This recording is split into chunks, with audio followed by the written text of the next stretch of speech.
Salam hörmətli izləyicilər. Bugün Telegram kanalında 5 sual paylaşmışdıq. Bu da blog sınaq kitabından götürülmüşdür. İndi həmin 5 sualın izahına baxaq. Cavablarda səhvlər çoxdur. Demək olar ki, hər bir sualda səhvlər çoxdur. İndi diqqətlə video izaha baxın ki, səhvləriniz daha çox nədə olub. Altına xətt çəkilmiş sözlər üçün doğru fikir deyil. Deməli, bizə nə lazımdır? Doğru olmayan. Qorxaq dost düşməndən qorxuludur. Çünki düşməndən ehtiyat edirsən, dostuna isə arxayın olursan. A bəndi müstəqil cümlə üzvləridir. Qorxaq dost düşməndən qorxuludur. Necədir qorxuludur? Xəbər. Kim dost? Necə dost? Qorxaq dost. Bu oldu təyin. Deməli, hər ikisi müstəqil cümlə üzvüdür. Bu doğrudur. Eyni nitq hissəsindən yaranmamışdır. Qorxaq sözünün kökü yəni qorxaq sözü qorxmaq feilindən düzəlmişdir. Qorxuludur sözü isə sonuncu leksik şəkilçiyə baxsaq, lu şəkilçisidir. Qorxu, qorxu. Deməli, qorxu ismindən düzəlmişdir. Doğrudur. Eyni nitq hissəsindən yaranmamışdır. Bir-biri ilə sintaktik əlaqədə deyillər. Yəni, qorxaq sözü dost sözünə aiddir. Qorxaq dost. Qorxaq sözü qorxuludur sözünə aid deyil. Bu da doğru fikirdir. Eyni üzvlə əlaqələnmişlər. Eyni üzvlə əlaqələnmək, hər ikisi dost sözü ilə əlaqələnir. Belə ki, necə dost? Qorxaq dost. Dost necədir? Qorxuludur. Eyni üzvlə əlaqələniblər. Bu da doğru fikirdir. Y bəndinə baxaq. Yalnız biri isimləşmişdir. Bayaq biz təhlil edərkən suallarını verdik. Qorxaq dost düşməndən necədir? Qorxuludur. İsimləşməyib. Necə dost? Qorxaq dost heç biri isimləşməyib. Ona görə yanlış cavab oldu Y bəndi. Keçək digər suallar. İkinci sualımız, bəli, çaşdırıcı sualdır. Yəni ki, diqqət burada önəmlidir. Dialoqdan verilən cümlədə buraxılmış doğru işarələri müəyyən edin. Biz bilirik ki, vasitəsiz nitqli cümlələrdə əgər dialoq varsa, dırnaq işarəsi ilə başlanmır. Yəni, dırnaqlardan istifadə edilmir. Yəni, dialoqdursa. Ona görə biz cümlə əvvəlcə özümüz durğu işarələrini yazaq. Demək, imtahanda iblis faciəsindən də sual salacaqlar, dedi. Əminəm. Deməli, imtahandan da dedi sözünə kimi vasitəsiz nitqdir və nə ilə başlamalıydı? Bu başlamalıydı tire ilə. Sonra salacaqlar. Olacaqdır. Salacaqlar sözündən sonra olur vergül, tire. Sonra dedi yazaq bu sözü. Sonra gəlir yenə vergül, tire, əminəm. Deməli, burada nə oldu? 3 tire, 2 vergül. Bunlar hazırdır. Amma cavabımız C deyil. Nə üçün C deyil? Bəlkə də çoxunuz C yazıbsınız. Çünki diqqət burada bizə harda lazımdır? Burada iblis faciəsi sözü var. İblis faciəsi dedikdə onda iblis sözü necə yazılmalıydı? Dırnaqların içində. Ona görə də cavabımız C yox, D olur. Çünki iblis sözü dırnaqların içində olur. Dırnaqlar 3 tire 2 vergül. 3 tire ilə 2 vergül burada gördük. Dırnaqlar isə iblis faciəsi üçündür. Ona görə də cavabımız olur D bəndi. Əgər sualda deyilsəydi ki, vasitəsiz nitqə aid olan durğu işarələri, onda C bəndi doğru olardı. Sadəcə burada dedik ki, dialoqda verilən cümlədə buraxılmış durğu işarələr, ona görə cavabımız olmalıydı D bəndi. Keçək 3-cü suala. 3-cü sual Venn diaqramıdır. Biz bilirik ki, Venn diaqramı bütün imtahanlar çox düşür, blokda lap çox düşür. Yəni, böyük, geniş, samballı suallar çox düşür. Ona görə yəni, Venn diaqramı işləməkdə fayda çoxdur. Uyğunluğu müəyyən edin. Fonetik norma pozulub, qrammatik norma pozulub. Fonetik norma Nə zaman pozulurdu? Əgər söz düzgün yazılmayıbsa, yəni səhv yazılıbsa və yaxud tələffüz səhvdirsə və yaxud durğu işarələri səhvdirsə, qrammatik norma isə xüsusiyyətlər biraz çox idi. Hansılar idi qrammatik norma xüsusiyyətləri? Məsələn, söz sırası pozulması qrammatik normanı pozurdu. Xəbər və mübtəda uzlaşmalı idi. Uzlaşmasa pozulurdu. Sonra bir sıra bir çox sözlərdən sonra gələn isimlər cəmd olmalıdır. Sonra müəyyən miqdar sayılarından sonra gələn isimlər cəmdə ola bilməz. Cəmdə olarsa pozular və s. İndi biz bir-bir bu Venn diaqram içini dolduraq, görək hansı cavab doğru olur. Təkcə dodaqlarının xəfif titrəyişindən bilinirdi ki, hələ nəfəsi var. Burada heç bir iz pozulmayıb. Ona görə A olan bəndləri çıxaq. Yəni burada fonetik və qrammatik norma pozulmayıb. Əsas bu ikisinə baxırıq. B bəndi. Bu xəbəri eşidəndə oğlana şəhər bir anda yabancı və düşmən göründü.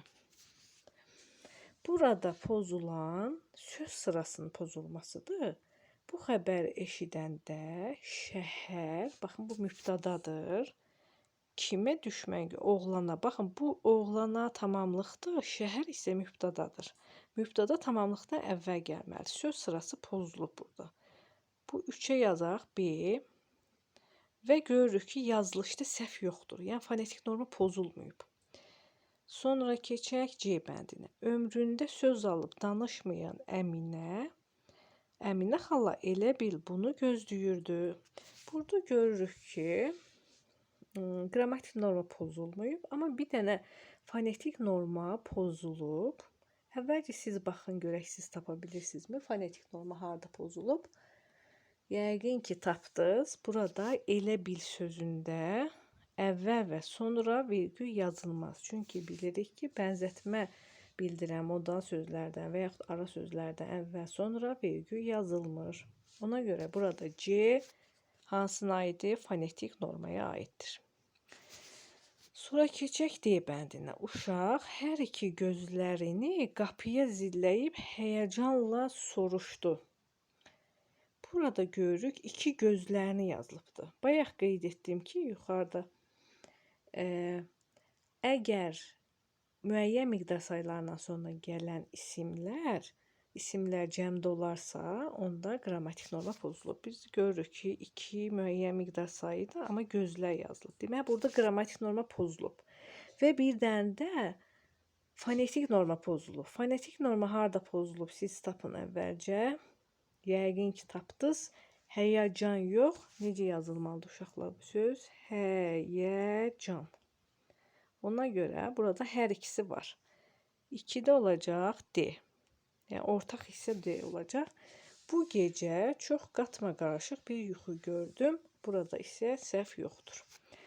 Cavabımız oldu 1C, 2D, 3B. Hansı cavab oldu? Bu da oldu C bəndi. Diqqətli olsaq, sualların düzgün cavabını tapmaq mümkündür. 4-cü suala baxaq. 4-cü sualda deyilir ki, hər iki tərəfi kök, bir leksik, bir qrammatik sxeminə uyğun gələn söz birləşmələrini müəyyən edin. Bu da asandır. Sadəcə bəzi sözlərdə gərək diqqətli olaq. Vətəndaş, vətən sözün kökü, daş leksik şəkilçi, ların. Demək, hər iki tərəfi bir leksik, bir qrammatikdir, amma bunun birinci tərəfində 2 qrammatik var. Demək, 1 ola bilməz.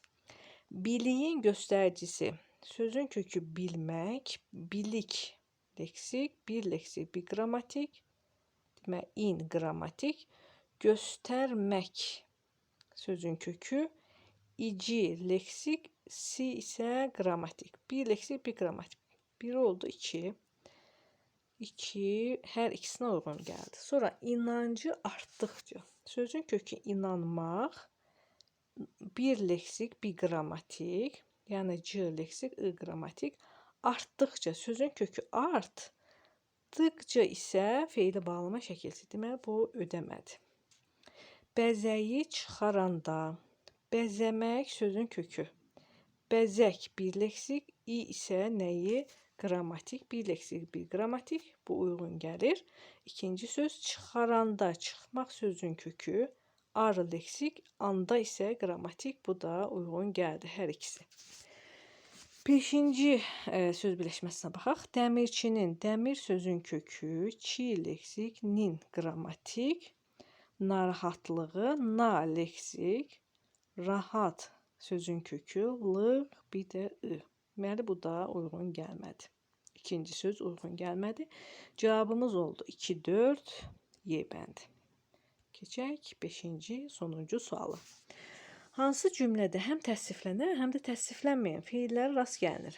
Bilirik ki, təsviflənən feillər feillərin şəkilləridir. Təsviflənməyən feillər isə hansıdır uşaqlar? Təsviflənməyən feillər 3 yerə bölünürdü. Məsdər, feil, sifət, feili bağlama. Bunu sadəcə şəkilçilərini bilsəniz, yəni ayırmaq çətin deyil. Yəni bu sual çətin sual deyil, amma burada da səhvlər nədənsə çoxdur. Deməli, A bəndinə başlayaq. Bu yeməklər artıq xarab olub. Burada təsviflənən feil var, xarab olub. Yemək sözü isimdir, yəni məsdər deyil. Bu çıxdıq. Yəni təsviflənən var, təsviflənməyən yoxdur. B bənd. Sənə məsləhət gördüyüm, bax gördüyüm feil sifət. Bu film ağlamalıdır. Necədir? Ağlamalıdır. Bu da feil sifətdir. Hər ikisi feil sifətdir. Təsviflənən feil yoxdur. C bəndi. O bu hərəkəti edəcək. Necə edəcək? Burada edəcək olur feil sifət. Adam deyildir. Təsviflənən feil yoxdur. Bu da getdi. Y bəndinə baxaq. Bu tərəfə yığdığım, dığı, bu oldu feil sifət. Əşyalar atlasıdırlar. Atlasılardır. Atlası hansılardır? Yəni bu atılası feili sifətdir. Yəni hər ikisi feili sifət. Burada da təsviflənən feil yoxdur. D bəndinə baxaq. Bu saatda onu məktəbə gələn görməmişdim. Baxın, burada ən feili sifətdir. Görməmişdim isə nədir? Təsviflənən feildir. Hər ikisi var mı uşaqlar? Var. Çünki gələn feil sifət, görməmişdim isə xəbər şəklində olan feildir, təsviflənən feildir. Cavabımız oldu D bəndi. Ümidvaram ki, bu suallar sizə yararlı oldu. Belə suallar işləyərkən mütləq diqqətli olun. Əgər yararlı oldusa, öz dostlarınızla paylaşmağı unutmayın. Sağ olun.